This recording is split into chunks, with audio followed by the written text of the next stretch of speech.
रात के लगभग 1 बज रहे थे और खाटू श्याम मंदिर के आसपास का पूरा इलाका गहरी खामोशी में डूबा हुआ था, जैसे दिन की सारी हलचल थककर कहीं छुप गई हो। हवा में ठंडक थी, लेकिन उस ठंडक से ज्यादा डर महसूस हो रहा था। ऐसा डर जो दिखाई नहीं देता पर सीने के अंदर धीरे धीरे फैलता चला जाता है। रोहन मंदिर की पिछली तरफ खड़ा था, हाथ में कैमरा पकड़े हुए। दिल इतनी तेज धड़क रहा था कि उसे लग रहा था आवाज रिकॉर्डिंग में साफ सुनाई दे जाएगी। वो यहाँ किसी मजाक या प्रैंक के लिए नहीं आया था, बल्कि एक ऐसे सवाल का जवाब ढूंढने आया था जिसने पिछले 2 सालों से उसकी नींद, उसका चैन और उसका भरोसा सब कुछ छीन लिया था।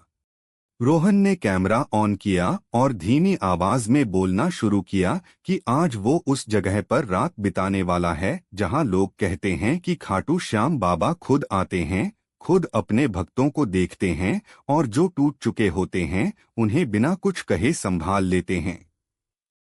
जैसे ही उसने ये बात कही, मंदिर के अंदर से अचानक एक बहुत हल्की सी घंटी की आवाज आई, इतनी हल्की कि कोई भी उसे हवा का वहम समझ सकता था। लेकिन रोहन जानता था कि ये कोई वहम नहीं है, क्योंकि मंदिर के दरवाजे बंद थे और आसपास कोई इंसान मौजूद नहीं था।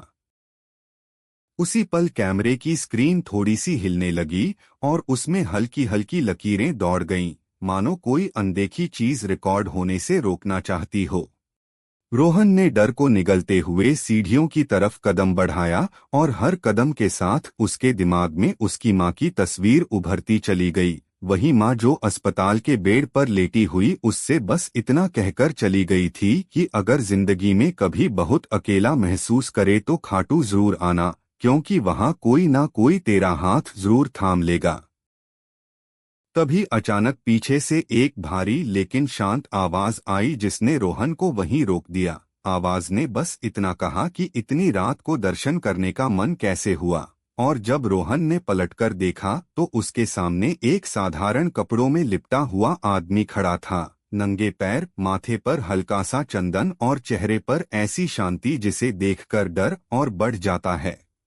रोहन ने उससे पूछा कि वो कौन है और यहाँ इस वक्त क्या कर रहा है, तो उस आदमी ने बहुत सामान्य तरीके से कहा कि जिसे बुलाया जाता है वो वक्त और नियम नहीं देखता। और यही जवाब रोहन के दिल में कहीं चुभ गया, क्योंकि ये वही बात थी जो उसकी माँ हमेशा कहा करती थी। जब रोहन ने कांपती आवाज में पूछा कि किसने बुलाया, तो उस आदमी ने बिना पलक झपकाए कहा कि जिसने हार के वक्त सबसे पहले नाम लिया जाता है। और उस एक वाक्य के बाद रोहन को समझ नहीं आया कि वो वहां खड़ा आदमी कोई साधारण इंसान है या फिर वही जवाब जिसके लिए वो यहाँ आया है। रोहन का गुस्सा और दर्द एक साथ बाहर आ गया और उसने पूछ ही लिया कि अगर बाबा सच में सब संभालते हैं तो फिर उसकी माँ को इतनी तकलीफ क्यों दी गई और क्यों उसे इतनी जल्दी इस दुनिया से उठा लिया गया। इस पर उस आदमी का चेहरा गंभीर हो गया और उसने कहा कि कुछ लोग भरोसा लेकर आते हैं और कुछ लोग सवाल लेकर, और फर्क सिर्फ इतना होता है कि भरोसा रखने वाले टूटते हैं लेकिन बिखरते नहीं, जबकि सवाल करने वाले बिखर जाते हैं।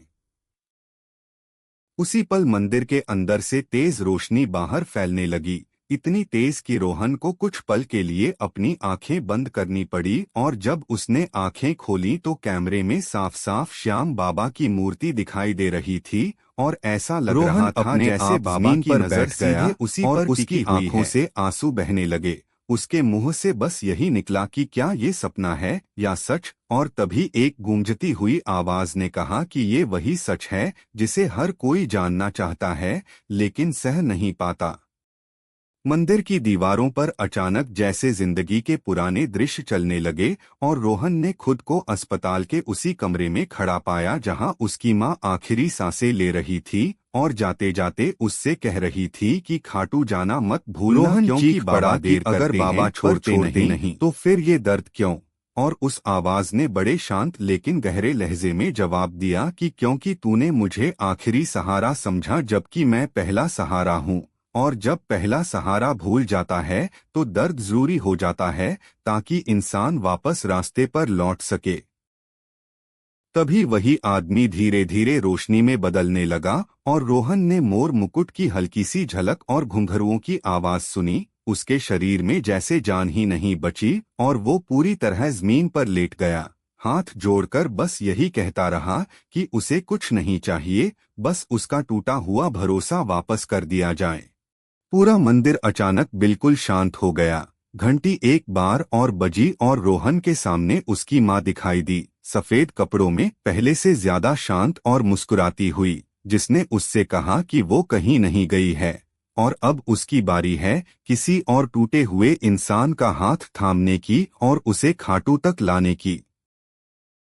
जैसे ही माँ की तस्वीर गायब हुई, बाहर से सुबह की पहली रोशनी अंदर आने लगी और कुछ ही देर में मंदिर के पट खुल गए। पुजारी जब अंदर आए तो रोहन को वहीं बैठे हुए पाया और जब उन्होंने पूछा कि वो रात भर यहीं था क्या, तो रोहन ने बस इतना कहा कि बाबा ने रोक लिया था और पुजारी के चेहरे पर अपने आप श्रद्धा आ गई।